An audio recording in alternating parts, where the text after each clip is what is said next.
Hindi ito ang papel na pinirmahan niya. Nanginginig ang mga kamay ni Althea habang hawak ang dokumento. Ang bawat letra sa titulo nito ay tila isang suntok sa kanyang sikmura. Hindi ito divorce petition. Hindi kasunduan ng paghihiwalay.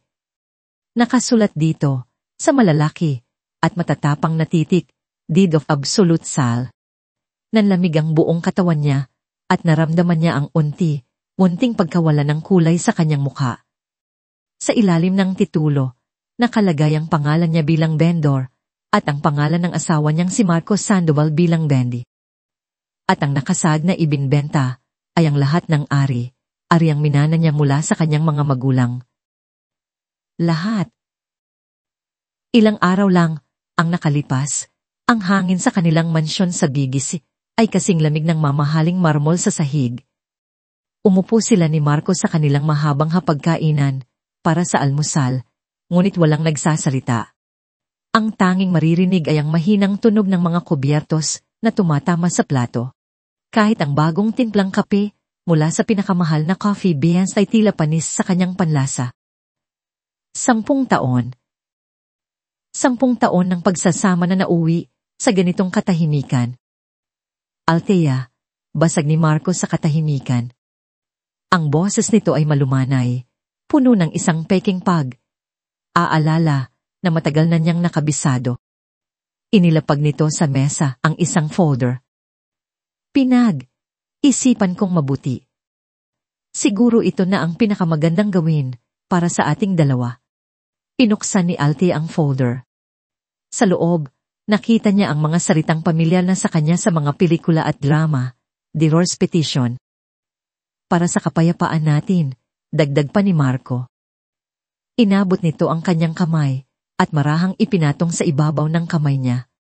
Walang away, walang gulo.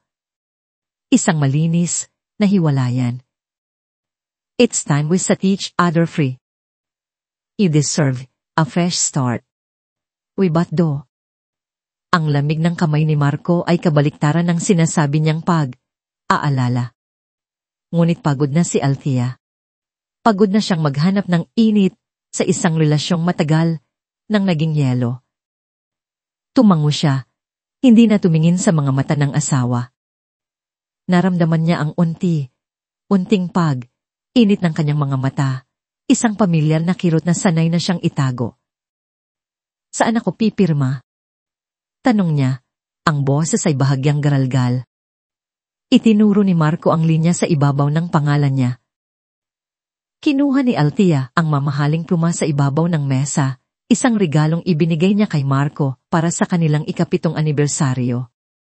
Habang isinusulat niya ang kanyang pangalan, ang pirma na sumisimbolo sa 10 taon ng kanyang buhay, bilang isang Sandoval, isang butil ng luha ang pumatak sa papel. Mabilis niya itong pinunasan. Umaasang hindi napansin ni Marco, ngunit napansin nito. It's for the best, Dea, sabi ni Marco, ang boses ay malambing pa rin. Kinuha nito ang folder, nang may kakaibang bilis. Ako na ang bahalang mag-file nito. Magpahinga ka na muna. At ganoon lang, ang pagtatapos ng isang dekada ay naganap sa loob lamang ng ilang minuto, sa gitna ng almusal, at ng isang tasang kape na lumamig na. Ngayon, habang nakatayo sa gitna ng kanyang walk-in closet, hawak ang dokumentong may titulong Deed of Absolute Sale, ang alaala ng umagang iyon ay bumabalik na parang isang bangungot. Ang lahat ay nagsimula kaninang umaga sa isang tawag sa telepono. Good morning. This is Carla from Duprailit Banking. Sorry to disturb you po. But we just need to verify a recent large fund transfer request from your account. Kumunot ang noo ni Althea. Fund transfer. Wala akong pinirmahang ganoon. Narinig niya ang pag-tape sa kabilang linya. It's a managerial check request po amounting to almost the entire balance of your inheritance account. Ang supporting document na submit ay isang Deed of Absolute Sale na notaryo 2 araw na ang nakalipas, na naglilipat ng pagmamay, ari ng iyong mga nakalistang ari, arian kay Marcos Sandoval. Bawat salita ng babae sa telepono ay tila maliliit na karayom na tumutusok sa kanyang pandinig. That's impossible, sagot ni Althea. Pinapakalma ang sarili. Ang pinirmahan ko ay divorce papers. Aka, may pagkakamali lang sa bangko. Pasensya na po, ma'am, pero malinaw po ang dokumento. It's a deed of sale. Kaya po kami tumawag para i-confirm kung legitimate po ba ang transaction bago namin i-release ang pondo. Pagkatapos ng tawag, tila may sariling isip ang kanyang mga paa.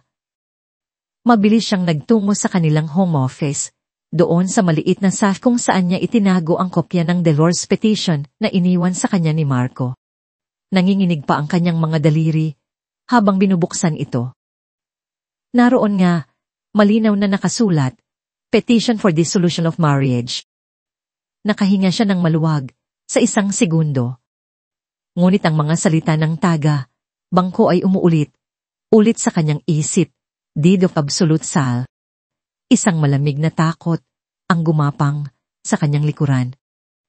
Alam niyang abala si Marco sa isang business trip sa Cebu. Ito na ang pagkakataon niya. Pinuntahan niya ang study tibon ng asawa, isang lugar na bihira niyang pakialaman. Pinuksan niya ang bawat drawer, mga papeles ng kumpanya, mga resibo, mga lumang litrato. Wala. Sa ilalim ng mesa, may isang briefcase na hindi nito nadala. Pinuksan niya yon, at sa loob, sa isang mamahaling letter folder na katulad ng ibinigay nito sa kanya, naroon ang isang dokumento. Kinuha niya ito. Ang bigat ng papel ay tila mas mabigat kaysa sa normal. At nang mabasa niya ang titulo, ang sahig sa ilalim ng kanyang mga paa ay tila gumuho, deed of absolute sale. Inilapag niya ito sa sahig sa tabi ng hawak niyang kopya ng divorce petition. Magkatabi, magkaiba. Parehong petsa, parehong notaryo, parehong pirma niya sa ibaba. Ang pirma niya na perpektong nakasulat. Ang pirma na ibinigay niya ng buong tiwala. Doon niya naintindihan. Hindi lang siya niloko. Pinagplanuhan ito. Bawat ngiti, bawat yakap, bawat salita ng aalala sa mga huling araw, lahat ay kasama sa isang malaking pagtatanghal, isang palabas para nakawin ang lahat sa kanya. Ang hangin ay naubos sa kanyang mga baga. Napaluhod siya. Ang dalawang magkaibang papel ay nakakalat sa kanyang harapan. Ang mundo niya, ang buhay na binuo niya sa loob ng 10 taon, lahat ng pinagkatiwalaan niya ay gumuho sa isang iglap dahil sa isang pirma. Ilang minuto, o marahil ay ilang oras, na nanatiling nakaluhod si Althea sa sahig. Ang dalawang dokumento sa kanyang harapan ay tila 2 puntod. Ang isa ay para sa kanyang kasal, at ang isa ay para sa kanyang kinabukasan. Ang sakit na una niyang naramdaman ay unting napalitan ng isang bagay na mas mainit, mas mapanganib, galit. Tumayo siya. Ang mga binti ay nanginginig pa rin, ngunit may bago ng determinasyon sa kanyang mga kilos. Pinunasan niya ang kanyang mga luha, gamit ang likod ng kanyang kamay. Hindi na siya iiyak. Hindi para sa isang lalaking kinuha ang lahat sa kanya. Iginala niya ang kanyang paningin sa kanilang malaking bahay. Ang painting sa dingding na binili nila sa kanilang honeymoon sa Paris. Ang grand piano sa sala na regalo sa kanya ni Marco noong kaarawan niya. Ang bawat mamahaling gamit, bawat sulok ng tahanan na dating nagbibigay sa kanya ng ligaya, ngayon ay mga simbolo na ng isang malaking kasinungalingan, mga props sa isang mahabang dula kung saan siya ang bida na walang kamalay-malay. Nagsikip ang kanyang kamao. Hindi siya papayag na matapos ang lahat ng ganito. Hindi siya ang talunan sa kwentong ito. Kinuha niya ang kanyang cellphone at mabilis na tinawagan ng iisang tao na mapagkakatiwalaan niya ng lubusan, ang kanyang matalik na kaibigan, si Mika. Kelo, Napatawag ka. Akala ko ba nagpapahinga ka lang diyan? Masiglang bati ni Mika sa kabilang linya. Sinubukan ni Althea na magsalita, ngunit isang hikbi ang kumawala sa kanyang lalamunan. Leah. Okay ka lang. Anong nangyari? Nagbago ang tono ni Mika, napalitan ng pag-aalala. Mika, bulong ni Althea, ang boses ay basag. Niloko niya ako. Niloko niya ako sa lahat. At doon, ibinuhos niya ang lahat. Ang peking divorce papers, ang deed of absolute sale, ang tawag mula sa bangko. Bawat detalye ng masakit na katotohanan. Katahimikan ang sumunod sa kabilang linya, bago nagsalita si Mika, ang boses ay nanginginig sa galit. Walang hiya siya. Hayop siya. Dea, nasaan ka? Pupuntahan kita. Wag, mabilis na sabi ni Althea. Pinipigilan ang sarili na muling mayak. Kailangan kong lumaban. Hindi ko alam kung paano, Mika. Kailangan ko ng abogado. Abogado. Narinig ni Althea ang pag-kapi sa background. Dea, hindi pwedeng basta. Bastang abogado lang. This is big. Complicate. Kailangan mo ng pinakamagaling. Tumigil ito sandali. May alam ako. Linan Associates, nasa Ortigas. Sila ang, cleaners ng mga malalaking pamilya. Kung may gulo, sila ang tinatawagan. Magaling sila, pero mahal. Walang problema sa bayad, mariing sabi ni Althea. Ang kailangan ko ay ang pinakamahusay. Send mo sa akin ang address. Pupunta ako ngayon. Makalipas ang isang oras, nakatayo na si Althea sa labas ng isang nagtataasang gusali sa gitna ng Ortigas Center. Ang law office ay nasa ika-50 na palapag. Habang paakyat ang elevator, ramdam niya ang bawat pagtibok ng kanyang puso. Ang opisina ng Liman Associates ay hindi katulad ng inaasahan niya. Malamig, moderno. Ang mga dingding ay gawa sa salamin, ang sahig ay kumikinang na itim na granite, at ang mga kasangkapan ay minimalist. Napalunok siya, biglang nanliit sa gitna ng lugar na yon. Ang lahat ay sumisigaw ng kapangyarihan at pera. Good afternoon, ma'am. Do you have an appointment? Anong ng receptionist? Ang ngiti ay magalang, ngunit walang emosyon. Wala, sagot ni Althea. Pero sabi ng kaibigan ko, I should mention her name, Micaela Serrano. Pahagyang nagbago ang ekspresyon ng receptionist. Miss Serrano. Okay po. Sandali lang po, ma'am. Kinuha nito ang telepono. Pagkatapos ng ilang sandali, sinabi nito, pinapapasok po kayo ni Attorney Lim. Please follow me. Habang naglalakad sa mahabang pasilyo, ang tanging naririnig ni Althea ay ang tunog ng kanyang mga takong sa sahig. Bawat pintong madaanan nila ay may nakasulat na pangalan, mga partner ng law firm. Uminto sila sa dulo, sa isang malaking pinto na gawa sa dartwood. Dito po, ma'am. Pinuksan ng assistant ang pinto para sa kanya. Pumasok si Althea sa isang malawak na opisina. Ang isang buong dingding ay salamin na nagpapakita ng nakamamanghang tanawin ng buong syudad. Isang lalaki ang nakatayo, nakatalikod sa kanya, nakatingin sa labas ng bintana. Nakasuot ito ng isang perpektong plansadong itim na suit. Kahit nakatalikod, ramdam ni Althea ang aura ng kapangyarihan at kumpiyansa. Sir, narito na po si Miss Sandoval, sabi ng asista. Thank you, you may go, sagot ng lalaki. Ang boses nito, pamilyar. Isang boses mula sa malayong nakaraan. Dahan itong humarap, at sa sandaling iyon, uminto ang ikot ng mundo ni Althea. Ang hangin ay muling nawala sa kanyang mga baga. Ang lalaking nakatayo sa kanyang harapan, ang tanyag na abogado, na hahawak sa kanyang kaso, ay hindi isang estranghero. Ang kanyang mga mata, na kasing lalim pa rin ng dati. Ang kanyang tindig, na mas naging matatag, sa paglipas ng panahon. Ang lalaking minahal niya ng sobra, noong kolehiyo. Ang lalaking bigla na lang nawala sa buhay niya nang walang paalam. David. Bulong niya. Ang pangalan ay tila dayuhan sa kanyang mga labi pagkatapos ng mahigit isang dekada. Tumingin si David Lim sa folder na nasa mesa niya. Pinasa ang pangalang nakasulat doon. Pagkatapos ay itinuon niya ang kanyang mga mata pabalik kay Althea. Ang kanyang profesional na maskara ay bahagyang nabasag ng pagkabigla. Althea.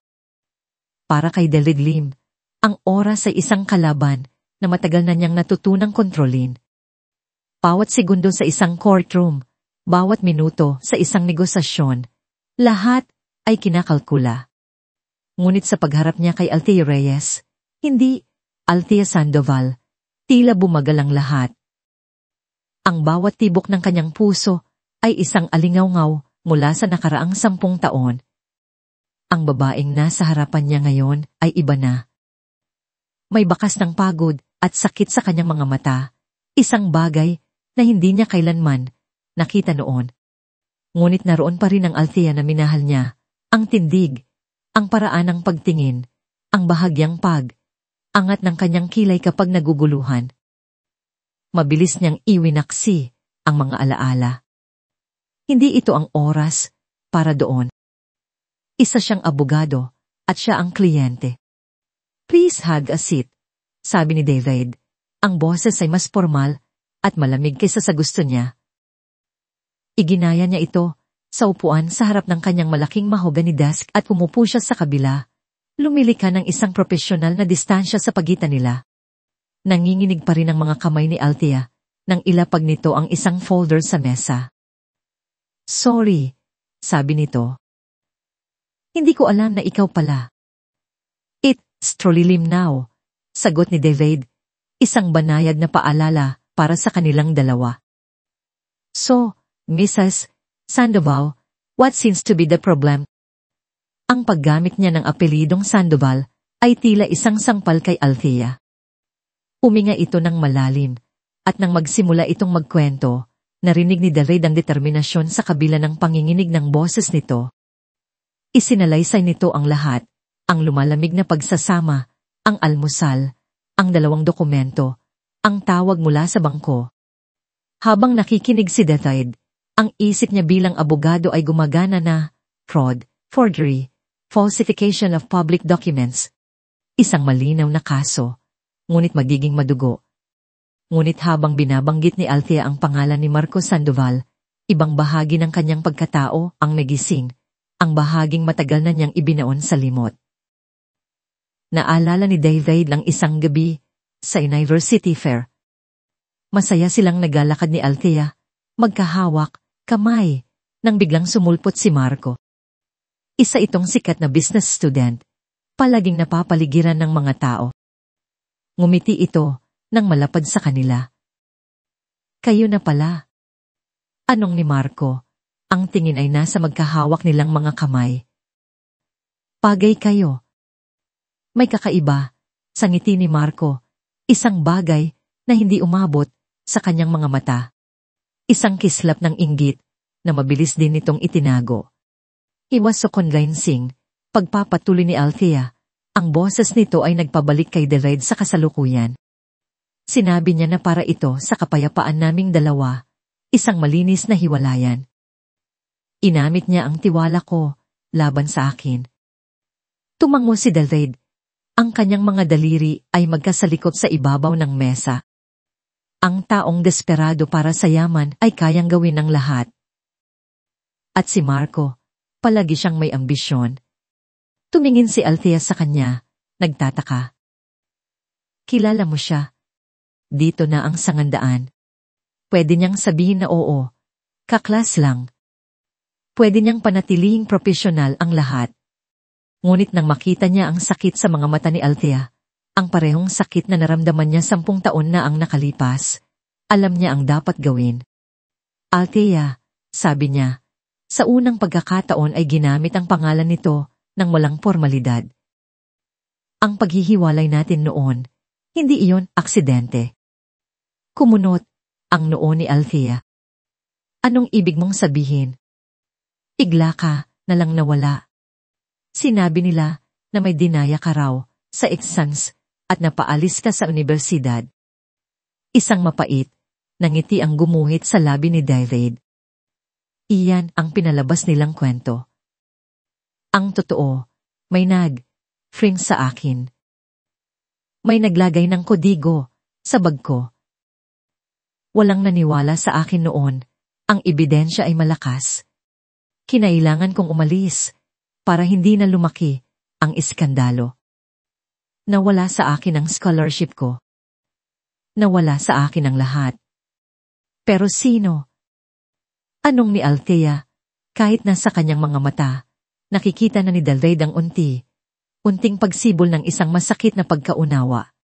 Ilang taon kong pinag-isipan kung sino ang may galit sa akin ng ganoon, mahinang sabi ni David. At iisang tao lang ang palaging pumapasok sa isip ko. Ang taong laging nakatingin sa iyo, na parabang isa kang tropyo, na kailangan niyang makuha. Ang taong nakita kong kasama mo, ilang linggo lang matapos akong umalis. Nanlaki ang mga mata ni Althea.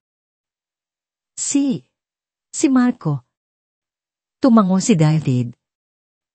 Hindi ko ito mapatunayan noon. Pero ngayon, sa kwento mo, lahat ay nagtutugma. Ang paraan ng panluloko niya, ang paggamit sa tiwala ng tao. Iyon, din, ang ginawa niya sa akin. Sinira niya ako, para makuha ka niya. At ngayon, sinisira ka niya para makuha ang yaman mo, ang katahimikan sa loob ng opisina ay mabigat. Si Althea ay napayuko, ang kanyang mga balikat ay nanginginig. Ang lalaking pinakasalan niya, ang lalaking pinagkatiwalaan niya sa loob ng isang dekada, ay hindi lang siya niloko sa huli. Niloko siya nito mula pa sa pinakaumpisa. Ang buong pundasyon, ang kanilang buhay, ay itinayo sa isang kasinungalingan. Tumayo si David, lumakad palapit sa bintana, at tiningnan ang syudad sa ibaba. Ang galit na matagal na niyang kiningking ay bumalik, ngunit ngayon, hindi na ito walang direksyon. Mayroon na itong target. Umarap siyang muli kay Althea, ang kanyang mukha ay matigas na parang bato. Ang pagiging abogado at ang personal na sakit ay nagsanib na ngayon sa isang matinding determinasyon. Hindi na ito simpleng kaso ng estaka. Althea, sabi niya, ang boses ay mababa at puno ng panganib. This is personal. Para sa iyo at para sa akin. Lumapit siya sa mesa, ipinatong ang kanyang mga palad dito, at tumingin ng diretsyo sa mga mata ni Althea. Hindi lang natin babawiin ang yaman mo, sisirain natin siya. Ang mga salita ni David ay umalingaw-ngaw sa isip ni Althea habang nagmamaneho siya pauwi. Sisirain natin siya. Hindi na ito isang hiling, isa na itong pangako. Isang kasunduan na pinagtibay ng 2 pusong sabay na sinaktan ng iisang tao. Bago siya umalis sa opisina ni David, binigyan siya nito ng malinaw na mga tagubilin. Inabutan siya nito ng isang maliit na bagay na mukhang ordinaryong USB flash drive. Ito ay hindi lang basta storage device, Dea. Paliwanag ni David, ang boses ay seryoso. May keylogger, software ito. Sa sandaling isaksak mo ito sa laptop niya, record nito ang lahat ng copy niya, kasama ang mga password. Mayroon din itong program para kopyahin ang mga files mula sa mga specific folders na madalas niyang ginagamit. Kailangan mo nang itong iwanang nakasaksak ng ilang minuto. Hinawakan ni Althea ang USB drive. Ang lamig ng metal ay tila gumapang sa kanyang buong kamay. Paano kung mahuli niya ako? Huwag mong gagawin, Kung hindi ka sigurado, mariing sabi ni David. Maghintay ka ng tamang tiyempo. Kailan siya babalik mula sa Cebu? Bukas pa ng gabi, sagot ni Althea. Good.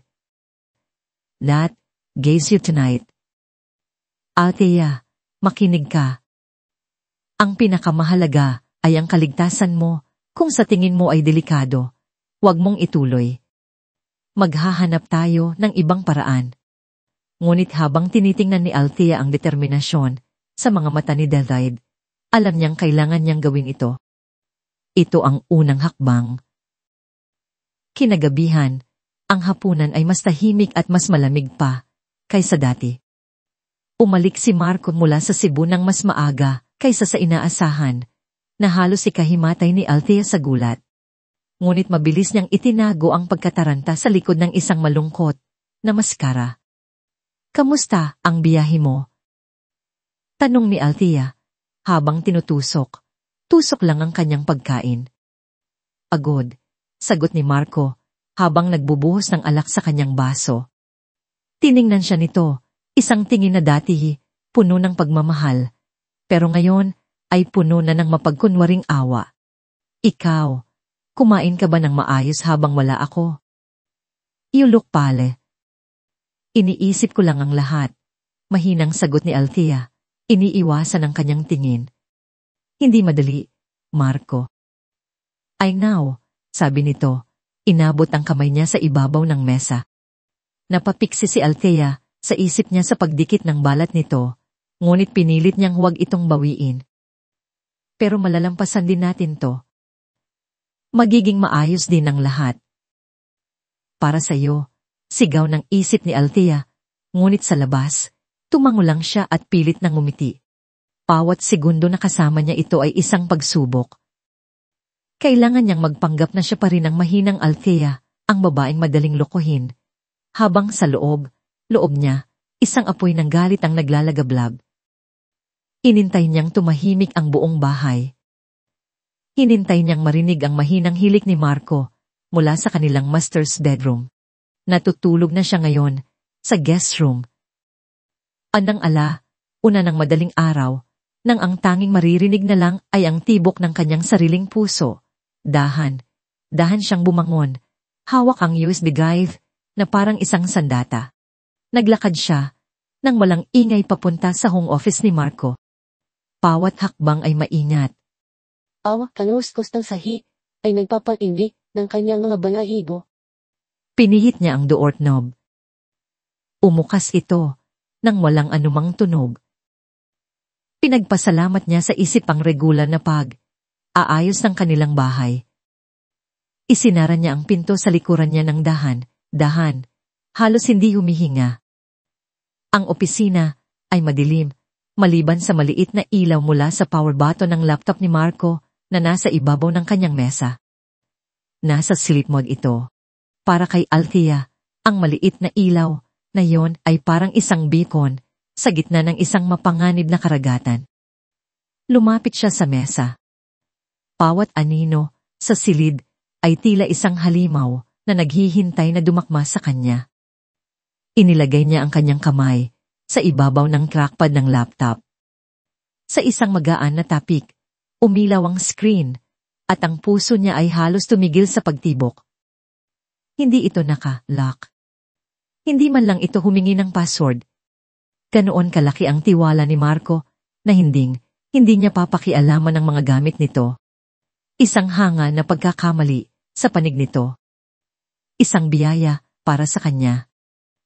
Mabilis niyang isinaksak ang USB drive sa isang port sa gilid ng laptop. Halos hindi niya ito maisaksak ng maayos dahil sa panginginig ng kanyang mga kamay. Pagkatapos ng ilang segundo, isang maliit na window ang lumitaw sa screen, isang simpleng progress bar na nagsimulang umusad. 1.0%, 2.0%. Ang bawat porsyento ay parang isang buong buhay. Habang naghihintay, ang kanyang mga mata ay napako sa screen. Nakabukas pa ang email, client ni Marco. Ang pinakahuling tiningnan nitong email ay nasa itaas. Ang subject, Project Paraiso. Ang nagpadala, isang Lauren. Hindi niya napigilan ang sarili. Click niya ito. Ang bumungad sa kanya ay isang serye ng mga email na nagpabilis ng tibok ng kanyang puso at nagpasikip ng kanyang dibdib. Ang unang email, mula kay Lori, "Babe, kamusta ang reaksyon ng mahal mong asawa? Umiyak ba? Hahaha. Can't wait for days to be over para magkasama na tayo sa paraiso natin. Miss you." Ang tawa sa email na yon ay tila umalingaw-ngaw sa tahimik na silid. Naramdaman ni Althea ang akyat ng apdo sa kanyang lalamunan. Ang reply ni Marco, as expected, she signed it without even reading. Ang tiwala, minsan, nakakamatay. Hahaha. Konting tiis na lang. I'll take care of the final steps. The bank will call her soon, doon na magsisimula ang totoong gulo. But by then, it will be too late. Bawat salita ay isang saksak sa kanyang puso. Scroll pababa si Althea, ang mga luha ay nagsisimula ng mamuo sa kanyang mga mata. Nakita niya ang mga detalye ng plano, ang pangalan ng notaryo na kasabwat nila, ang pangalan ng bangko, at ang pangalan ng babae, Lauren Castro. Bigla niyang naalala, isang empleyado sa korte na ipinakilala sa kanya ni Marco sa isang party noon. Isang babaeng ngumiti sa kanya ng napakatamis. Ang progress bar ay nasa 85.0% na. Habang binabasa niya ang huling email, kung saan detalyado ang plano nilang magbakasyon sa Maldives kapag nakuha na ang lahat ng pera, isang malamig na takot ang biglang bumalot sa kanya. Hindi lang ito tungkol sa pera. Ito ay tungkol sa kasiyahan na nararamdaman nila sa pananakit sa kanya. Para sa kanila, isa lang itong laro. 70% na. Halos tapos na. Ilang segundo na lang. Bigla, may nainig siyang isang mahinang kos mula sa labas ng obehina. Nanigas si Althea sa kanyang kinauupuan. Pinakiramdaman niya ang paligid. Pakaguni, kunin niya lang. Ngunit narinig niya itong muli.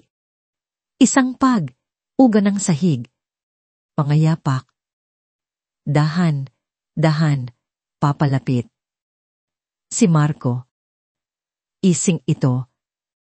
Ang puso ni Althea ay tila gustong kumawala sa kanyang dibdib. Ang progress bar ay nasa 70 at 0.0%. Ang mga yapak ay papalapit ng papalapit. Nakita niya ang anino nito sa ilalim ng siwang ng pinto. Uminto ang mga yapak sa labas mismo ng pinto ng opisina. Click! Ang tunog ng pagpihit ng doorknob ay parang putok ng baril sa tahimik na opisina. Kasabay nito, isang maliit na pop-up window ang lumitaw sa screen, file transfer complete. Walang isang segundong aalinlangan. Hinila ni Althea ang USB drive mula sa port. Sa parehong iglap, bumukas ang pinto. Mabilis niyang itinago ang maliit na metal na bagay sa kanyang palad at ipinasok ito sa ilalim ng kanyang damit pantulog. Itinago sa pagitan ng kanyang dibdib, kung saan ramdam niya ang lamig nito at ang mabilis na kabog ng kanyang puso. Ang liwanag mula sa pasilyo ay bumuhos sa madilim na silid, at ang silweta ni Marco ay tumambad sa may pintuan. Althea. Anong ginagawa mo rito? Nanigas si Althea, pilit na pinapakalma ang kanyang paghinga. Itinaas niya ang kanyang ulo, sinisikap na magmukhang inosente at nalulungkot. Marco, nagising ako. Hindi ako makatulog. Itinuro niya ang isang bookshelf sa gilid. Hinahanap ko lang yung lumang photo album natin, yung kuha sa Batangas. Tiningnan siya ni Marco nang may pagdududa. Ang mga mata nito ay naniningkit. Naglakad ito papasok. Ang tingin ay lumipat mula kay Althea patungo sa naka-on na laptop sa mesa. Nakita ni Althea ang bahagyang pagbabago sa mukha nito. Isang kislap ng pagkataranta, bago ito, muling napalitan ng isang kalmadong ekspresyon. Gabi na, Thea, sabi nito, ang boses ay mas mahinahon na. Lumapit ito, at isinara ang laptop nang hindi na tinitingnan ng screen. Pumalik ka na sa kwarto mo. Magpahinga ka na. Tumango si Althea, hindi na nagsalita pa. Bawat hibla ng kanyang katawan ay gustong tumakbo, ngunit pinilit niya ang kanyang mga paa na maglakad ng dahan, na para bang wala siyang tinatagong anumang sikreto. Habang nilalampasan niya si Marco, ramdam niya ang mga mata nito na nakatitig sa kanyang likuran. Nang makabalik siya sa guest room at maisara ang pinto, sumandal siya rito at hinayaang bumagsak ang hangin mula sa kanyang mga baga. Nanginginig siya mula ulo hanggang paa. Inilabas niya ang USB drive. Sa liwanag ng buwan na tumatagos sa bintana, ang maliit na bagay na yon ay kumikinang. Ito na ang kanyang bala. Hindi na siya pwedeng manatili pa sa bahay na yon. Kinuha niya ang kanyang cellphone at mabilis na nag-type ng mensahe para kay David. Nakuha ko na. Kailangan nating magkita. Ngayon na. Ang sagot ay dumating kaagad. Saan? Isip si Althea ng isang lugar na bukas at hindi sila paghihinalaan. 24 ng Hulyo Coffee Shop sa may Jupiter's. 32 minutes. Nagpalit siya ng damit sa dilim. Kinuha ang kanyang purse at dahang lumabas ng kwarto. Tumingin siya sa pinto ng master's bedroom. Sarado ito. Walang ingay. Tahimik siyang bumaba ng hagdan at lumabas ng bahay. Dala ang ebidensya na sisira sa lalaking natutulog ng mahimbing sa itaas. Pagdating ni Althea sa coffee shop, naroon na si David sa isang sulok, may isang tasa ng itim na kape sa kanyang harapan. Ang hitsura ni Althea ay magulo, ang kanyang buhok ay hindi pa nasusuklay at may madilim na bilog sa ilalim ng kanyang mga mata. Okay ka lang? Ang unang tanong ni David, puno ng pag-aalala. Umiling si Althea at umupo sa tapat niya.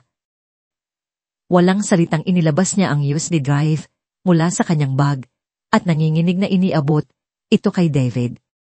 Nandiyan lahat, bulong niya. Ang mga email nila, ang plano, ang pangalan ng babae. Lauren Castro. Kinuha ni David ang USB. Ang kanyang kamay ay matatag, habang isinasaksak niya ito sa kanyang sariling laptop. Habang binubuksan niya ang mga files, ahimik lang na nakatingin si Althea sa kanyang tasa ng siya, hindi magawang inumin. Nakikita ni Althea ang pagbabago sa ekspresyon ni David, habang binabasa nito ang mga email. Ang kanyang panga ay tumigas. Ang kanyang mga kamao ay nagsikip sa gilid ng laptop. Isang mahinang mura ang kumawala sa kanyang mga labi. Walang hiya sila. Pagkatapos ng ilang minuto, isinara ni David ang laptop at tumingin kay Althea. Ang galit sa kanyang mga mata ay napalitan ng isang bagay na mas malalim, isang matinding awa at proteksyon. Pinagdaanan mo ang impyerno ngayong gabi. Thea, sabi nito, ang boses ay malumanay. Sa mga salitang iyon, ang pader na itinayo ni Althea sa paligid ng kanyang emosyon ay biglang gumuho. Ang takot na kanyang naramdaman, ang sakit ng katotohanan, ang bigat ng lahat, bumuhos ito. Nagsimulang mamasa ang kanyang mga mata at isang hikbi ang kumawala sa kanya. David, bago pa niya mapigilan ang sarili, tumulo na ang kanyang mga luha. Sa isang iglap, inabot ni David ang kanyang kamay sa ibabaw ng mesa at mahigpit na hinawakan ito. Nandito ako, sabi nito. Hindi ka iisa rito. Ang init ng kanyang kamay ay isang bagay na matagal nang hindi naramdaman ni Althea. Isang tunay na koneksyon, isang tunay na pag-aalala. Tumingala siya, ang kanyang mga mata ay puno ng luha at nagtama ang kanilang mga paningin. Sa sandaling iyon, nawala ang coffee shop. Nawala ang mga papeles. nawala si Marco. Ang natira lang ay silang dalawang taong ugnay ng nakaraan at ng isang kasalukuyang laban. Ang distansya sa pagitan nila ay unting lumiit. Hindi niya alam kung sino ang unang gumalaw. Ang alam lang niya ay ang susunod na nangyari.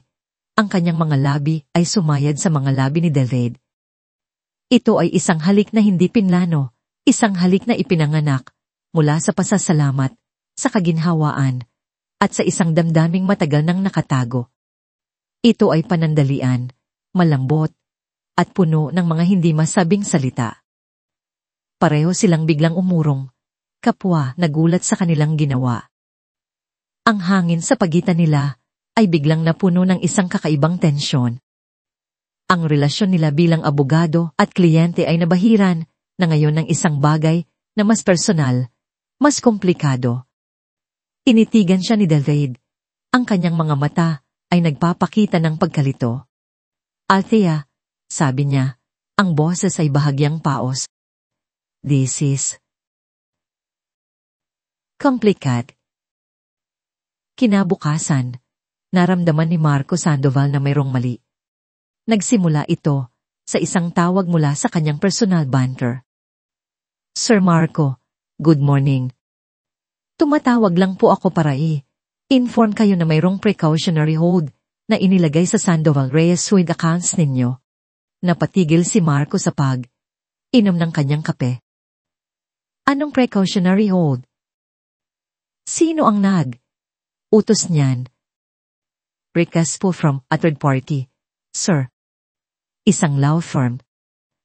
Standard procedure po kapag may potential dispute over assets. Anong law firm? Tanong ni Marco, ang boses ay nagsisimula ng tumigas. Limand Associates po, sir. Nang marinig ang pangalan, isang malamig na kaba ang gumapang sa likod ni Marco. David Lim. Ang pangalang matagal na niyang ibinaon sa nakaraan. Imposible! Nagkataon lang ba ito? Okay, I'll handle it, sabi niya.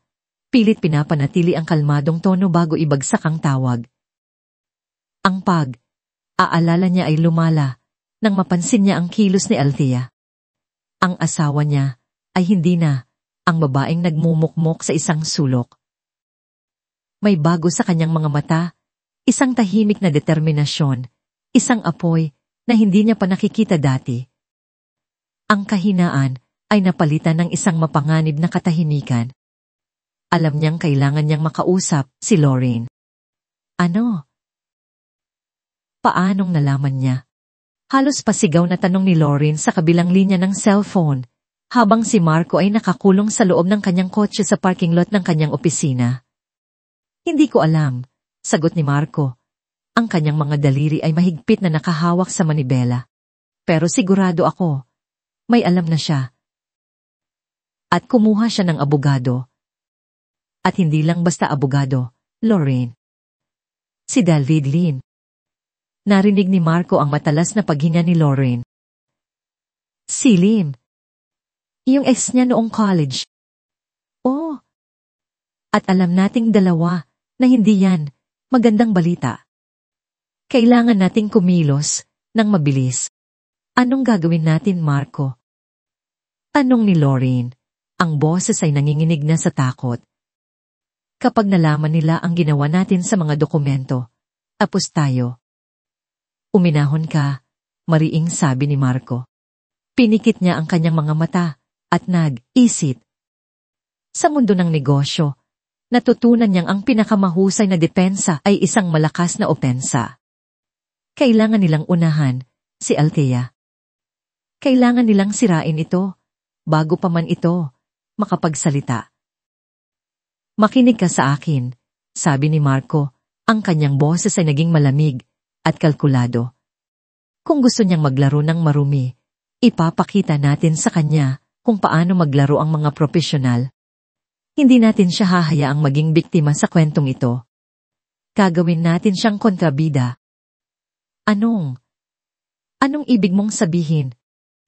Sino ang pinakamalapit na lalaki sa kanya ngayon, bukod sa abogado niya? Tanong ni Marco. Hindi ko alam. Ang driver niya. Si Mang Tonyo. Isang masamang ngiti ang sumilay sa labi ni Marco. Perfect. Isang matandang driver. Mas madaling maniwala ang publiko. Isang bored na mayaman na asawa na naghahanap ng katuwaan sa mga taong hindi niya ka-level. Marco, hindi ko maintindihan. Gagawa tayo ng kwento. Lorraine, paliwanag ni Marco. Ang bawat salita ay puno ng kamandag. Isang kwento ng isang asawang hindi makontento, isang babaeng gahaman. Gagamitin natin ang sarili niyang yaman laban sa kanya. Ipapakita natin sa mundo na siya ang nagplano ng lahat, na nakikipagrelasyon siya sa iba, at gusto niyang makuha ang lahat ng pinaghirapan ko para sa kanila ng lalaki niya. Katahimikan. Pero, paano? Anong ni Lauren? May kilala akong vlogger, sabi ni Marco. Isang taong kayang gumawa ng kahit anong kwento kapalit ng tamang halaga. Maghahanap tayo ng mga lumang litrato, i-edit natin kung kailangan. Gagawa tayo ng mga peking test messages. Sisirain natin ang reputasyon niya ng sa gayon. Kahit ano pa ang sabihin niya tungkol sa mga dokumento, walang sino man ang maniniwala sa kanya. Ang makikita lang ng lahat ay isang desperada at sinungaling na asawa. Aalangan si Lorraine. Hindi ba masyadong delikado yan? Mas delikado kung mauunahan niya tayo, giit ni Marco. Ito lang ang paraan. O gusto mo bang pareho tayong makulong? Magtiwala ka sa akin. Sa pagtatapos nito, si Alfie Reyes ang luluhod sa atin. Magmamakaawang patawarin natin siya. Ilang oras ang lumipas. Sa isang madilim na sulok ng isang mamahaling bar sa BGC, inabutan ni Marco ang isang makapal na brown envelope sa isang lalaking may makintab na buhok at mapanuring mga mata. Nandiyan na ang down payment, sabi ni Marco. At nandiyan na rin ang mga litrato at ang kwentong gusto kong palabasin. Gusto ko, bukas ng umaga, trending na yan.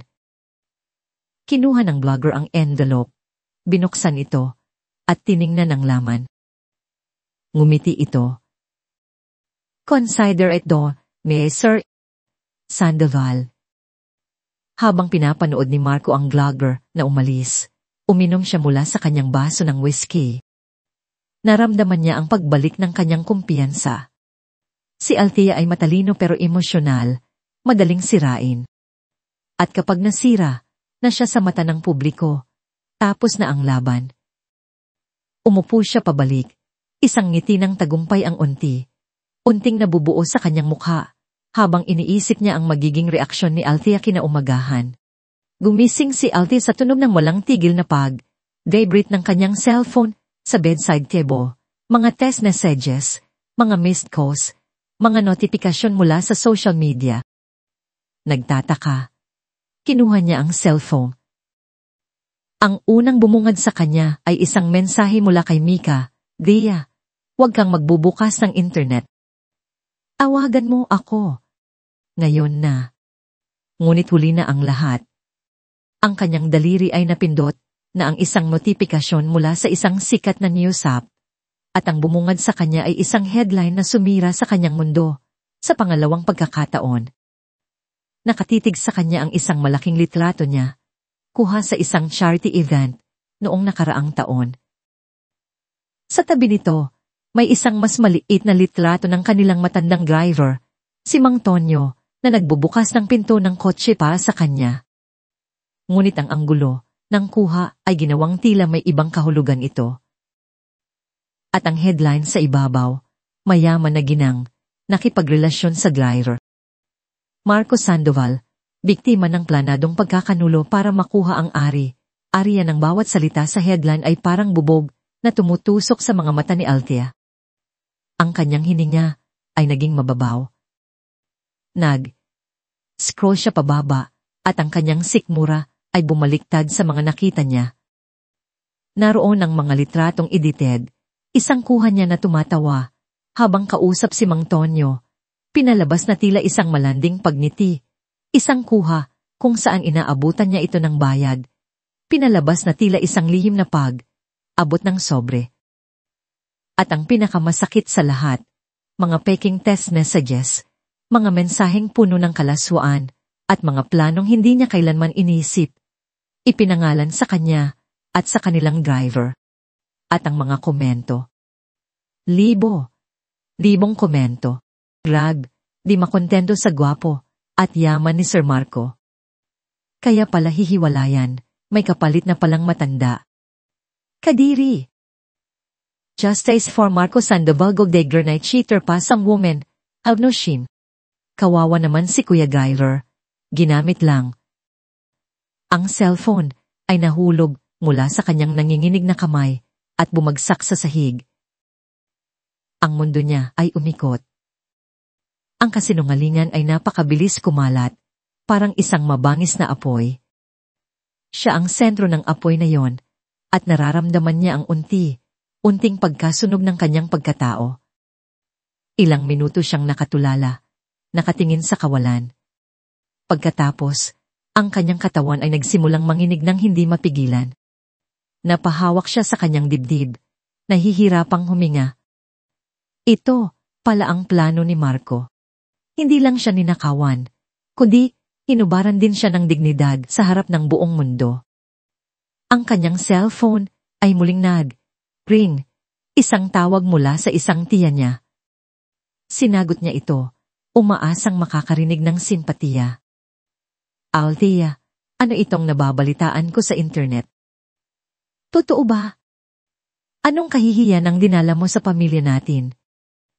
Hindi na niya hinintay ang iba pang sasabihin. Pinatay niya ang tawag. Isang pumasok ang mga mensahe mula sa mga kaibigan niya sa alta sosyedad. Ang iba'y nagtatanong. Ang iba'y direktang nanghuhusga.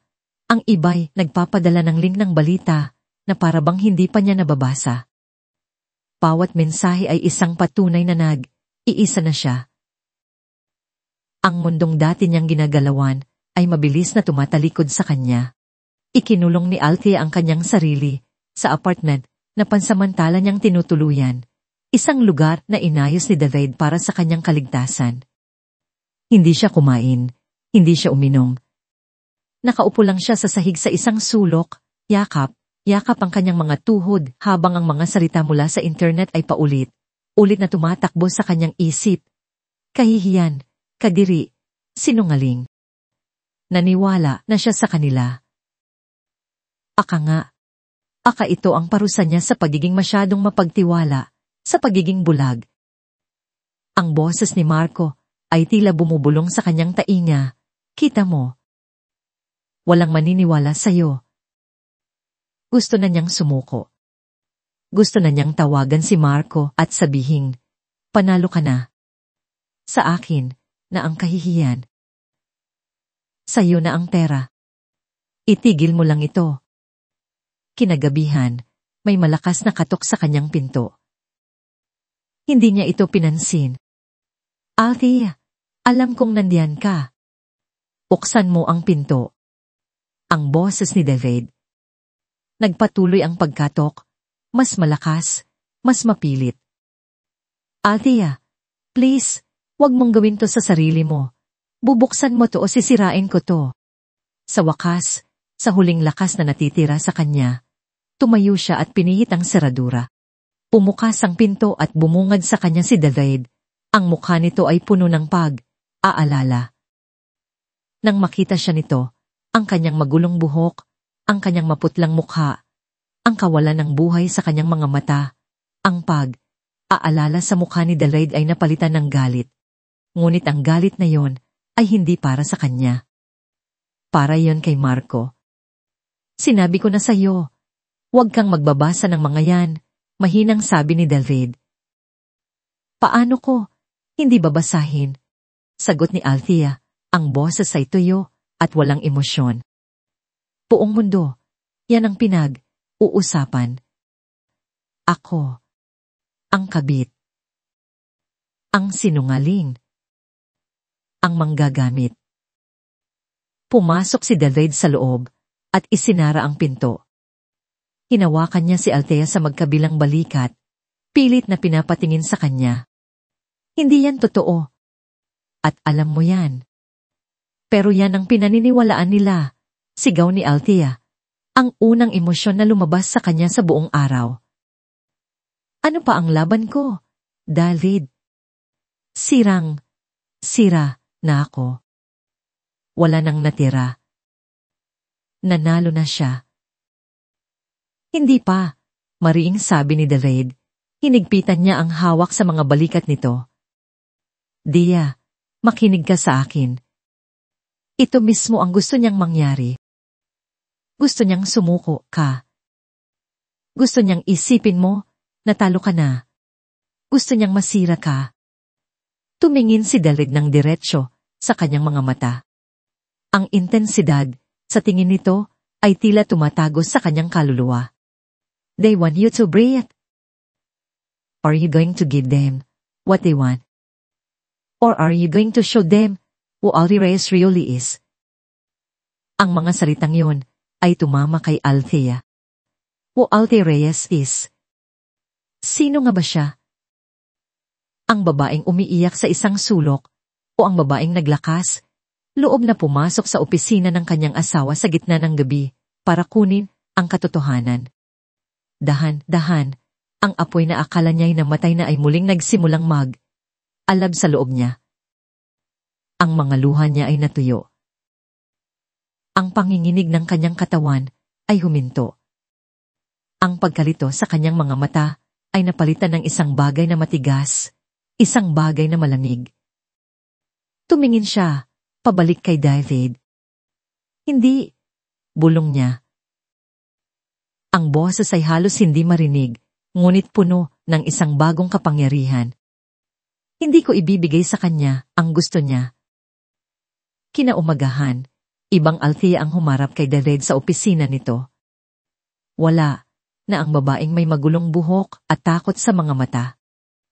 Ang babaeng nakaupo sa harapan niya ngayon ay nakasuot ng isang simpleng itim na bestida. Ang kanyang buhok ay maayos na nakatali. At ang kanyang mukha ay may magaang na kolorete na nagtatago sa anumang bakas ng kalungkutan. Ngunit ang pinakamalaking pagbabago ay nasa kanyang mga mata. Ang dating sakit ay napalitan ng isang malamig at matalas na determinasyon. Nanlapag si David ng isang folder sa mesa. Aaralan na ng team ko ang mga articles. Defamation, libel. Pwede natin silang kasuhan, pero aabutin ito ng panahon. Hindi, putol ni Althea sa kanya.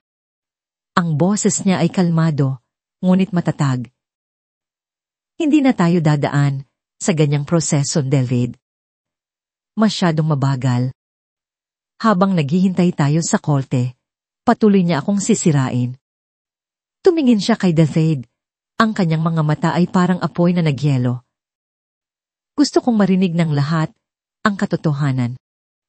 Hindi mula sa mga abogado. Hindi mula sa mga reporter. Mula mismo sa bibig niya. Kumunot ang noo ni David. Anong ibig mong sabihin? Huminga ng malalim si Althea. Atawagan ko siya. Sasabihin kong suko na ako. Sasabihin kong pagod na ako sa gulo at gusto ko nang ayusin ang lahat ng tahimik. Aayain ko siyang magkita sa opisina niya para pirmahan ang anumang dokumento na gusto niya. Napatayo si David. Althea, hindi. Masyadong delikado. Iyan ay pagpasok sa lungga ng leon. Alam ko, sagot ni Althea.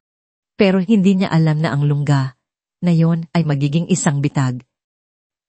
Itinaas niya ang kanyang tingin kay David. Habang kinakausap ko siya, gusto kong live stream ang lahat.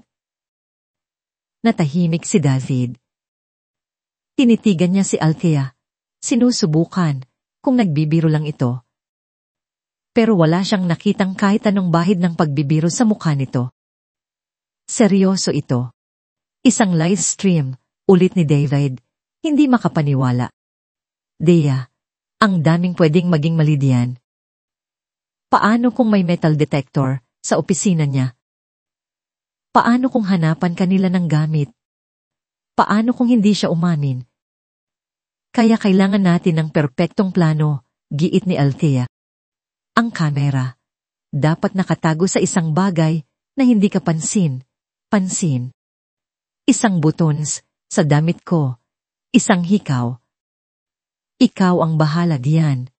At para sa pag-amin niya, magtiwala ka sa akin. 10 taon ko siyang asawa. Alam ko ang mga kahinaan niya. Alam ko kung paano pindutin ang mga tamang buton. Lakad si David sa kanyang opisina, ang kanyang isip ay tumatakbo ng mabilis. Ang plano ay mapangahas, magulo, isang malaking sugal. Ngunit habang tinitingnan niya ang determinasyon ni Althea, nakita niya ang lohika sa likod nito. Sa isang digmaan ng opinyon, ang publiko, ang pinakamalakas na sandata ay ang hindi maikakailang katotohanan.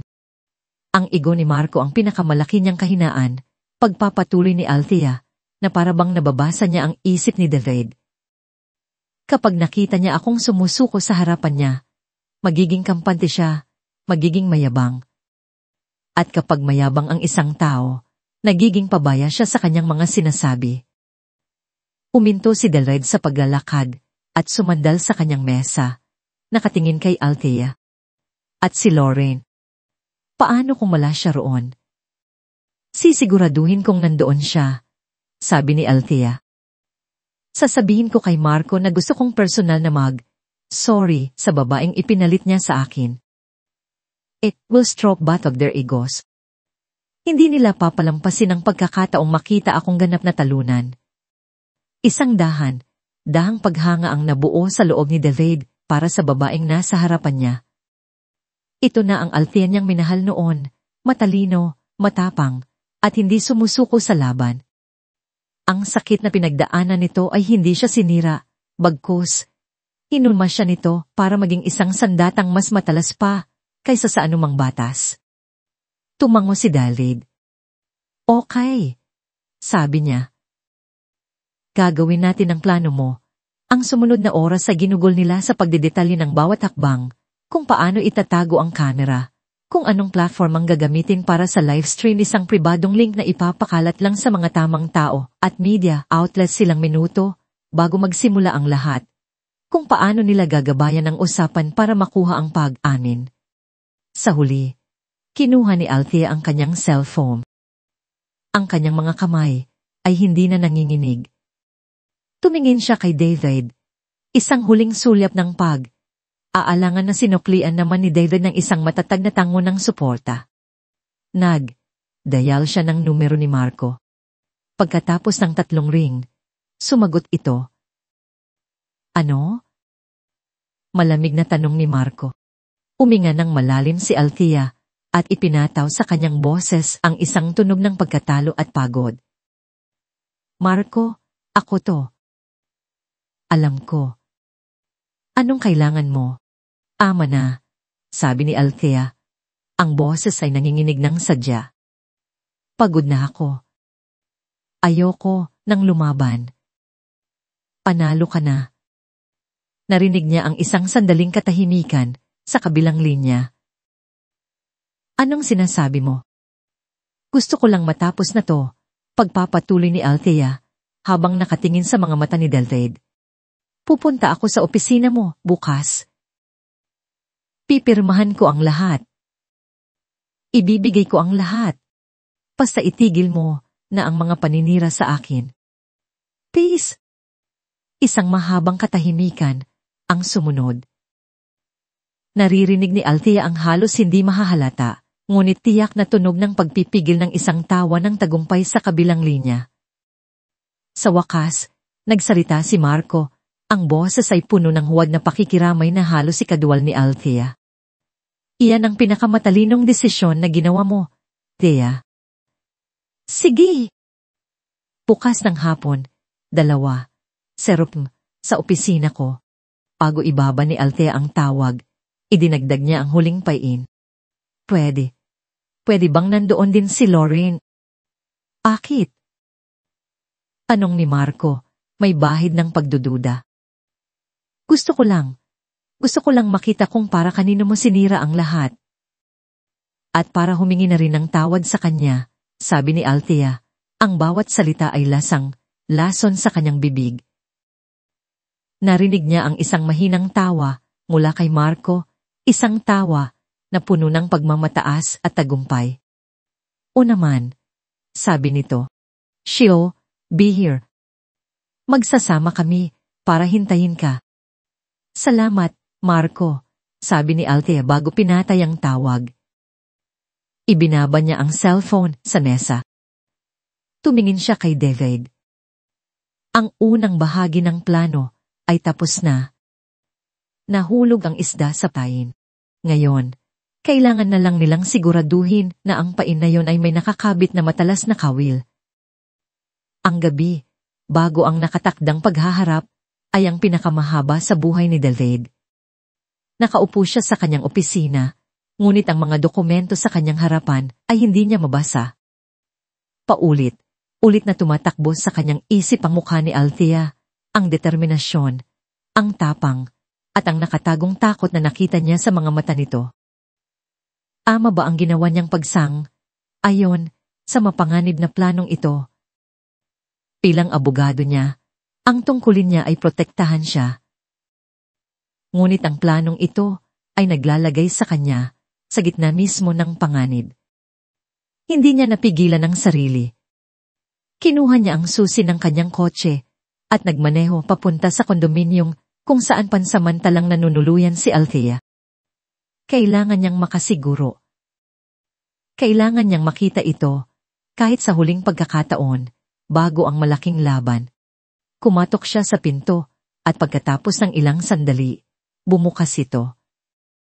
Si Althea ay nakasuot lang ng simpleng puting shirt at pajama pants. Mukha siyang pagod, ngunit nang makita siya nito, isang maliit na ngiti ang sumilay sa kanyang mga labi. David, sabi nito. Anong ginagawa mo rito? I just wanted to check on you, sagot ni David.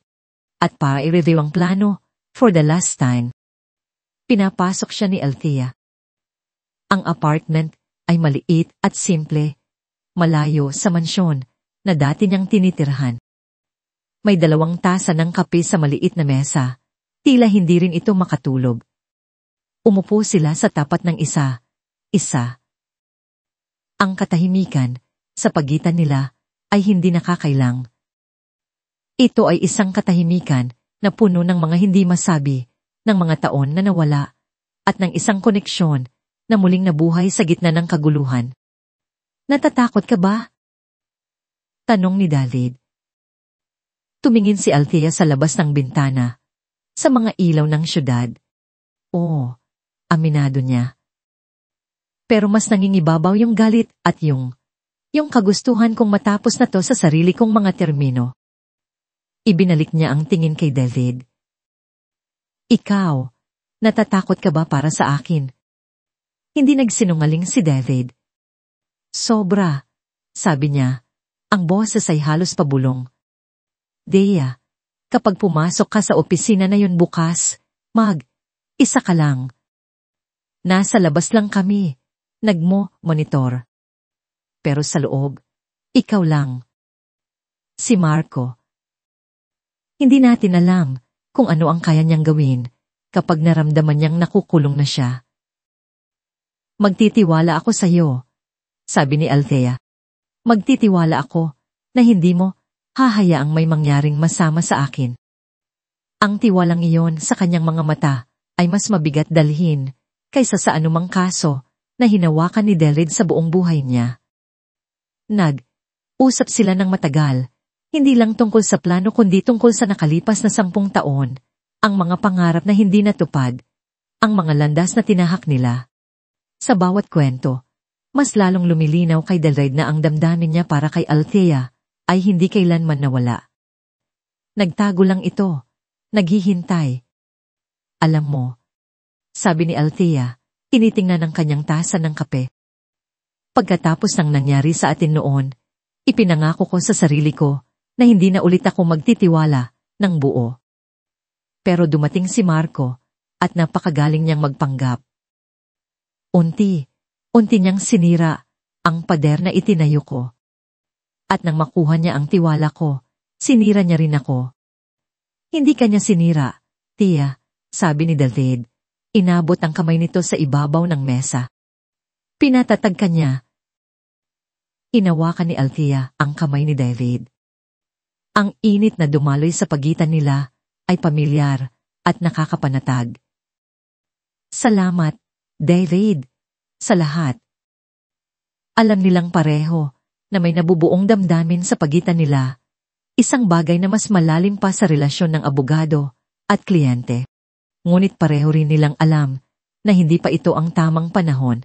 Mayroon pa silang isang malaking halimaw na kailangang talunin. Magpahinga ka na, sabi ni David. Dahang binawi ang kanyang kamay. Tumayo na siya para umalis. Kailangan mo ng lakas para bukas. Sinamahan siya ni Althea sa may pinto. Bago niya ito buksan, umarap siyang muli kay David. Mag-iingat ka, sabi nito. Ikaw ang mag-iingat, sagot ni David.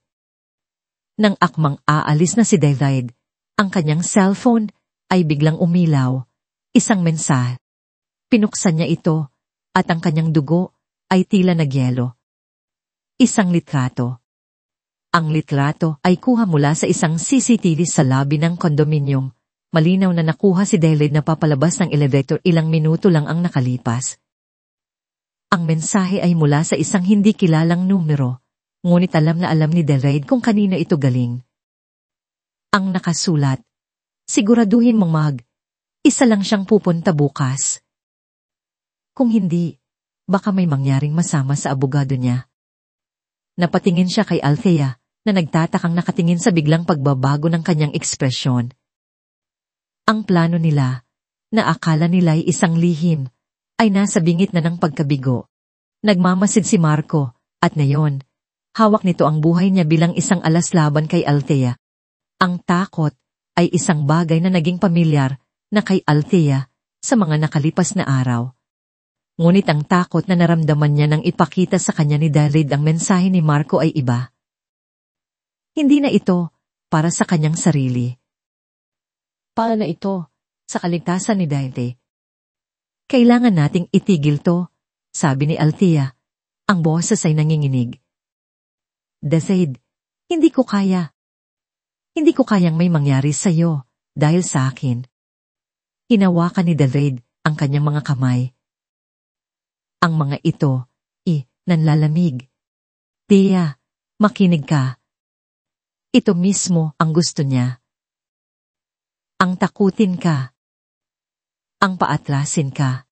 Kung aatras tayo ngayon, panalo na siya habang buhay. Pero, walang pero, putol ni David, ang kanyang mga mata ay matatag. Mas iingat tayo, pero tuloy ang plano. Ikaw ang magdedesisyon. Susundin ko kung ano man ang gusto mo, pero tandaan mo, ito na ang huling pagkakataon mo. Tinitigan ni Althea si David. Sa likod ng katatagan nito, nakita niya ang pag-aalala, ngunit nakita niya rin ang tiwala. Ang tiwala na kaya niya itong gawin. Huminga siya ng malalim, hinugot ang lahat ng natitirang tapang sa kanyang kalooban. Tuloy ang plano, sabi niya. Kinabukasan, ang bawat segundo ay tila isang oras. Sa isang van na park sa kabilang kali mula sa opisina ni Marco, si David at ang kanyang technical team ay abala sa pag-setup ng mga monitor. Si Althea naman, sa kanyang apartment, ay isinusuot na ang kanyang sandata, isang simpleng itim na bestida na may isang buton sa may dibdib na hindi ordinaryo. Ito ay isang high-definition wide angle micro camera. 2:00 ng hapon. Uminto ang kotse ni Althea sa harap ng nagtataasang gusali ng Sandoval Corp. Habang naglalakad siya papasok sa lobby, ramdam niya ang titig ng mga tao, ang mga bulungan. Ngunit hindi niya ito inintindi. Itinuon niya ang kanyang mga mata sa unahan. Ang kanyang postura ay tuwid. Ang kanyang bawat hakbang ay may bigat ng isang rina na papasok sa isang digmaan, hindi ng isang talunang asawa. Nandito na siya, sir, sabi ng sekretarya ni Marco sa intercom. Papasukin mo siya, sagot ni Marco. Isang ngiti ng tagumpay ang nakaguhit sa kanyang mga labi. Pagpasok ni Althea sa opisina, bumungad sa kanya ang eksenang inaasahan niya. Nakaupo si Marco sa kanyang malaking upuan sa likod ng mesa, parang isang hari sa kanyang trono. Sa tabi nito, nakatayo si Lorraine. Ang mga braso ay magkasalikop, ang mukha ay puno ng pagmamataas. Althea, bati ni Marco, tumatayo. Mabuti naman, at dumating ka. Ipinaghanda ka namin ng kape. Hindi na kailangan, sagot ni Althea, ang boses ay kalmado. Nandito ako, para tapusin na to. Magaling, sabi ni Marco. Inilapag niya ang isang makapal na dokumento sa mesa. Pirmahan mo na lang to. Isang kasunduan na isinasalin mo na sa akin ang lahat. At bilang kapalit, ititigil ko na ang lahat ng kaso at issue sa media. Lumapit si Althea sa mesa, ngunit hindi niya tiningnan ang mga papel. Sa halip, tiningnan niya si Lorraine. Lorraine. Oo, sa wakas, nagkita rin tayo ng maayos. Tinaasan siya ng kilay ni Lorraine. May kailangan ka. Wala naman, sabi ni Althea. Isang mapait na ngiti ang sumilay sa kanyang mga labi. Gusto ko lang makita kung ano ang itsura ng isang babaeng kayang sirain ng isang pamilya para sa pera. Ingat ka sa mga sinasabi mo, babala ni Lorraine.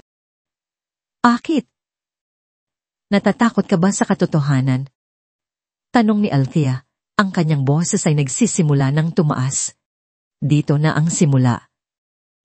Ang katotohanan na ikaw at ang lalaking to, sabay turo kay Marco, ay dalawang magnanakaw na nagbalat kayong mga anghel. Tumigil ka, Althea, sigaw ni Marco. Pumunta ka rito para sumuko, hindi para iskandalo. Sumuko. Tumawa si Althea, isang tawang walang bahid ng saya. Marco, alaga bang akala mo ganoon ako katanga? Akala mo ba, hindi ko nalaman ang ginawa ninyo? Wala kaming ginagawa, depensa ni Lorraine. Alaga. Sabi ni Althea, dahang naglakad palapit sa mesa. Kahit ang pagpapalit ninyo ng didosal sa divorce petition na pinapirmahan ninyo, sa akin sa almusal, kasama yan sa wala. Ang mukha ni Marco at Lorraine ay biglang namutla. Sagan, si Adelaide at ang kanyang team ay nakatutok sa screen. Got it, sabi ng Techgoy. Malinaw na malinaw ang amin. Send mo na ang link, utos ni Adelaide. Ang kanyang mga mata ay hindi maalis sa monitor, sa mukha ni Althea. Hindi ko alam ang sinasabi mo, sabi ni Marco, sinusubukang bawiin ang kanyang kumpiyansa. Gawa mo lang yan, dahil natatalo ka na. Kung gawa ko lang, bakit ka namumutla? Tanong ni Althea. Lumapit pa siya. At ang kampanya ninyo sa media. Ang paggamit ninyo kay Mang Tonyo, isang matandang lalaki na walang ginawa, kundi magserbisyo sa atin. Gawa ko lang din ba yon? Inawa namin yun dahil yun ang totoo. Sigaw ni Lorraine, hindi na makapagpigil. Isa kang malanding babae na hindi makontento. Salamat sa pagkumpirma, sabi ni Althea. Isang malamig na ngiti ang sumilay sa kanyang labi. Doon na pagtanto ni Marco na may mali. Anong sinasabi mo?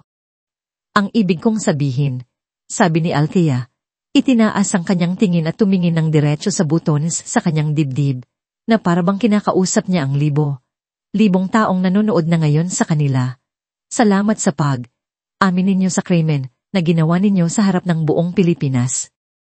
Tiningnan ni Marco ang buttons. Ang kanyang mga mata ay nanlaki sa pagkatanto. Oh, Marco, sabi ni Althea habang ang cellphone ni Marco at Lauren ay nagsisimulang mag-vibrate nang walang tigil mula sa mga mensahe at tawag. Naka-livestream kayo. Nag-panic si Lauren. Patayin mo yan. Patayin mo yan. Sinugod ni Marco si Althea. Sinusubukang takpan ng kamera. Ngunit bago pa man niya ito mahawakan, bumukas ang pinto, isang malakas na pagbukas. Umungad sa kanila ang dalawang unipormadong pulis, kasama si David Lim na nakatayo sa likuran nila. Ang mukha ay seryoso at matatag. Marcos Sandoval, Lauren Castro, sabi ng isang pulis. Inaaresto namin kayo para sa kasong falsification, fraud, at cyber libel. Napatigil si Marco at Lauren. Ang kanilang mga mukha ay larawan ng purong pagkagulat at pagkatalo. Tumingin sila mula sa mga pulis, kay David, at sa huli, kay Althea. Si Althea ay nakatayo pa rin, ng tuwid, walang bakas ng takot. Tumingin siya, ng diretso sa mga mata ni Marco, ang lalaking sumira sa kanya. Tapos na ang laro, Marco, sabi niya. Ang boses ay kalmado. Kekmati. Ang mga sandaling sumunod sa pagpasok ng mga pulis ay isang malabong pagkakasunod, sunod ng mga pangyayari para kay David. Ang sigawan ni Lauren habang pinupusasan.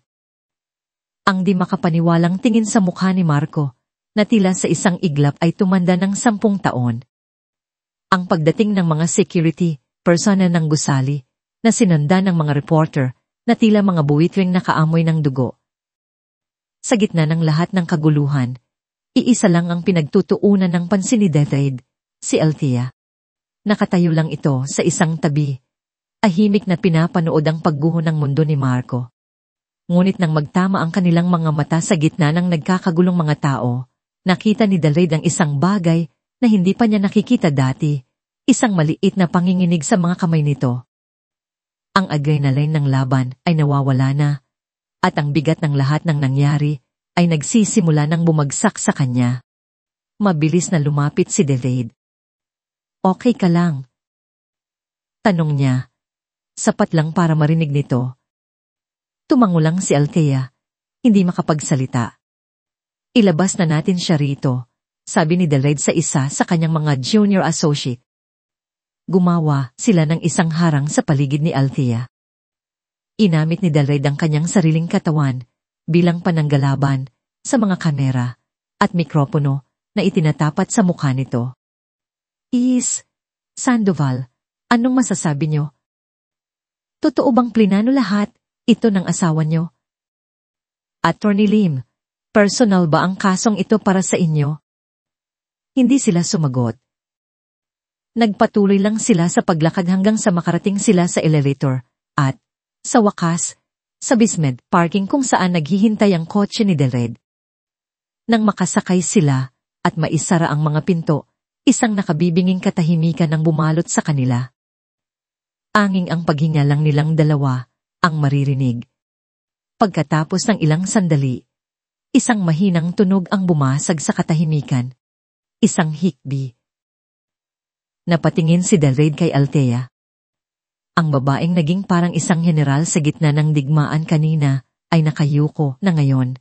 Ang kanyang mga balikat ay nanginginig. Isang pumatak ang mga luha mula sa kanyang mga mata. Hindi ito mga luha ng kalungkutan. Hindi rin ito luha ng saya. Ito ay mga luha ng paglaya. Ang lahat ng sakit, galit, at takot na kiningkim niya sa mga nakalipas na linggo ay bumuhos na ngayon sa kaligtasan ng loob ng kotse, sa tabi ng iisang taong nakaintindi sa lahat ng pinagdaanan niya. Hindi nagsalita si David. Hinayaan lang niya itong umiyak. Inabot niya ang isang box ng tissue mula sa compartment at inilapag ito sa kandungan nito. Sa mga sandaling iyon, hindi siya ang abogado nito. Isa lang siyang kaibigan. Isang taong naroroon. Nang sa wakas, ay humupa na ang kanyang iyak. Pinunasan niya ang kanyang mukha. Sorry, sabi niya. Ang boses ay paos. Huwag kang sorry, Sagot ni David, pinaandal na ang kotse. You and Ghosters. Habang binabaybay nila ang daan palayo sa gusali, na naging saksi sa pagbagsak at muling pagbangon niya, ang cellphone ni Althea ay nagsimulang mag-ring. Isang hindi pamilyar na numero. Aalangan niya itong sinagot. Hello. Althea. Iya. Ang boses ng tiya niya, ang parehong tiyahin na tumawag sa kanya para sawayin siya tungkol sa kahihiyan. Ngunit ngayon, ang boses nito ay nanginginig at puno ng pagsisisi. Tita, I'm so sorry. Napanood namin. Napanood ng buong pamilya ang lahat. Napakawalang hiya niya. Pinaniwalaan namin siya. Patawarin mo kami, Althea. Patawarin mo kami. Isang panibagong luha ang pumatak sa mata ni Althea, ngunit sa pagkakataong ito, may kasama na itong maliit na ngiti. Ang unang hakbang sa paghilom ng mga sugat na iniwan ng pagtataksil ay nagsimula na. It's okay, tita, sabi niya. It's okay. Pagkababa ng tawag, napatingin siya kay David na nakikinig lang sa buong pag-uusap. Isang tahimik na pag-unawa ang dumaan sa pagitan nila. Ang live stream video ay naging galal sa loob lamang ng isang oras. Ang hashtag na Justice for Marco Sandoval ay mabilis na napalitan ng Altitels the Track at Sandoval Scam. Ang opinyon ng publiko na minsan ay naging sandata laban sa kanya ay siya na ngayong kanyang kalasag. Ang pagbagsak ni Marcos Sandoval ay naging mabilis at brutal. Ang kanyang mga business partner ay mabilis na lumayo. Ang board of directors, ang kanyang kumpanya, ay nagpatawag ng emergency meeting. Ang kanyang pangalan, na dati simbolo ng tagumpay, ay naging kasing kahulugan na ngayon ng panloloko. Ngunit para kay Althea, habang nakatingin sa labas ng bintana ng kotse ni David, hindi na yon ang mahalaga. Ang mahalaga ay ang bigat na nabunot mula sa kanyang dibdib, ang pakiramdam ng pagiging malaya. Saan mo gustong pumunta? Tanong ni David. Binasag ang kanyang pag-iisip. Nag-isip si Althea. Pwede siyang umuwi sa kanyang apartment. Pwede siyang pumunta sa kanyang mga kamag-anak. Ngunit may isang lugar siyang gustong puntahan. Sa tabing dagat, sabi niya. Kahit saan, basta may dagat. Ngumiti si David. Iniba niya ang direksyon ng sasakyan at nagsimulang magmaneho patimog, patungo sa isang lugar kung saan mahuhugasan ng alat ng hangin ng mga huling bakas ng kanyang mapait na nakaraan. 6 na buwan makalipas ang ingay ng iskandalo ay matagal nang humupa. Si Marco Sandoval at Lauren Castro ay napatunayang nagkasala sa lahat ng kaso laban sa kanila. Ang balita tungkol sa kanilang sentensya ay lumabas sa mga pahayagan, ngunit para kay Althea, ito ay isa na lamang malayong ugong mula sa isang buhay na tinalikuran na niya. Ang mansyon sa BGC ay naibenta na. Ang karamihan sa mga alahas at mamahaling gamit na minsan niyang pinahalagahan ay subasta na. Ang perang nakuha mula rito, kasama ang malaking bahagi ng kanyang namana, ay inilagay niya sa isang pundasyon na kanyang itinatag, ang Bagong Simula Foundation, isang organisasyon na nagbibigay ng legal at psychological na tulong sa mga kababaihang biktima ng panloloko at pang-aabuso. Kaninang umaga, nasa launching event siya ng pundasyon. Sa harap ng maraming tao at ng media, nagsalita si Althea, hindi bilang isang biktima, kundi bilang isang survivor. Ang pagtataksil ay parang isang apoy, sabi niya. Ang boses ay matatag at malinaw. Kaya nitong sunugin ang lahat ng pinahahalagahan mo hanggang sa maging abo. Ngunit ang natutunan ko, sa abo nagmumula ang pinakamatabang lupa. Isang lugar kung saan pwede kang magtanim muli. Hindi ng kung ano ang nawala, kundi ng kung ano ang gusto mong maging. Ngayon, nakatayo siya sa balkonahe ng kanyang bagong apartment, isang mas maliit Ngunit mas maaliwalas na lugar sa Makati na may tanawin ng luntiang parke sa ibaba. Ang hangin ay sariwa. Ang pakiramdam ay magaan. May hawak siyang isang maliit na kahon. Sa loob nito ay ang mga huling alaala ng kanyang nakaraang buhay, ang wedding ring niya at ang mamahaling pluma na ginamit niya sa pagpirma sa 2 dokumento. Lumakad siya papunta sa basurahan at walang aalinlangang itinapon ang mga ito. Isang simbolikong pagtatapos. Isang mahinang katok sa pinto ang kanyang narinig.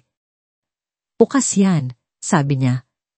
Pumasok si David, may dalang 2 tasa ng mainit na kape. Ang suit na dati niyang laging suot ay napalitan na ng isang simpleng polo shirt at maong. Hindi na siya ang abogado, siya na lang si David. Nakita kita sa TV kanina, sabi ni David, iniabot sa kanya ang isang tasa. Iwere, amazing. Salamat, sagot ni Althea. Tinanggap ang kape. Ang amoy nito ay nagpaalala sa kanya ng gabi sa coffee shop kung saan nagsimula ang lahat. Ngunit ngayon, wala ng tensyon, wala ng takot. Kapayapaan na lang. Sumandal sila pareho, sariling sang balkonahe, tahimik na pinapanood ang paglubog ng araw. Ang kalangitan ay aagaw sa kulay kahel at lila. Nakuha ko na pala yung final verdict nila, sabi ni David. 2 years, maximum sentence. Tumango si Althea. Wala siyang naramdamang saya o galit. Sana matuto sila. Hindi na nila usapan pa si Marco. Ang kabanatang yon ay sarado na. Naglinis ako ng mga gamit kanina, sabi ni Althea. Nakita ko yung mga luma nating pictures noong college. Yung kuha sa University Fair. Ngumiti si David. Naalala ko yon. Ang bata pa natin noon. Akala natin, alam na natin ang lahat. Akala natin, ayan ni Althea. Tumingin siya kay David. Kung hindi nangyari ang lahat ng nangyari, sa tingin mo, ano kaya tayo ngayon? Isip si David ng malalim. Siguro, masaya tayo. Siguro, hindi natin malalaman. Ang mahalaga ay kung ano tayo ngayon. At kung ano sila ngayon ay 2 taong sinubok ng panahon, sinaktan ng iisang tao, ngunit muling nagtagpo at tinulungan ng isa't isa na maghilom. Ang relasyon nila ay hindi pa malinaw. Wala pang mga pangako, wala pang mga label. Ngunit mayroon silang isang bagay na mas matibay, isang pagkakaibigang binuo mula sa mga abo ng nakaraan, isang unawa na hindi na kailangan ng mga salita. Tinapos nila ang kanilang kape sa katahimikan, habang ang mga ilaw ng syudad ay isang nagsisindi sa ibaba. So, basag ni David sa katahimikan, isang mapaglarong ngiti ang nasa kanyang mga labi. What's next for Althea Reyes? Tumingin si Althea sa malawak na kalangitan, sa mga bituing nagsisimula ng sumilit. Sa unang pagkakataon sa loob ng maraming taon, ang hinaharap ay hindi isang madilim at nakakatakot na lugar. Ito ay isang blankong canvas, naghihintay na mapinturahan ng mga bagong kulay. Ngumiti siya, isang ngiti na totoo, mula sa puso, at puno ng walang hanggang asa. Anything I want. Mula sa kaibuturan ng aming mga puso, kami po ay taos, pusong nagpapasalamat sa inyong walang sawang pagsubaybay. Salamat sa bawat minutong inilaan ninyo upang pakinggan ang kanyang kwento, sa pakikiramdam sa kanyang bawat pighati, at sa pakikipagdiwang sa kanyang tagumpay. Ang pagsulat sa paglalakbay ni Althea ay isa ring emosyonal na paglalakbay para sa amin, at ang inyong mainit na suporta, ang nagsilbing inspirasyon. Sa bawat salitang aming isinulat, nais naming iwan sa inyo ang isang mensahe na ang bawat pagtataksil, gaano man kasakit, ay hindi ang katapusan. Ito ay isang pagkakataon upang ipakita ang ating tunay na lakas, ang kakayahang pulutin ng mga basag na piraso ng ating pagkatao at buuin itong muli, mas matatag, mas matalino, at mas buo. At sa huli, na ang pag-ibig, sa tamang panahon, at sa tamang pagkakataon, ay may kakayahang maghilom at magbigay ng pag-asa. Ngayon, nais naming marinig ang inyong tinig. Ano ang pinakapumatak sa inyong puso sa kwentong ito? Anong aral lang inyong baon? Ibahagi ninyo sa amin ang inyong mga saloobin sa comment section sa ibaba. Ang inyong mga kwento at damdamin ay mahalaga sa amin. Muli, maraming salamat sa inyong pakikinig. Hanggang sa susunod na kwentong muling kakatok sa inyong mga puso.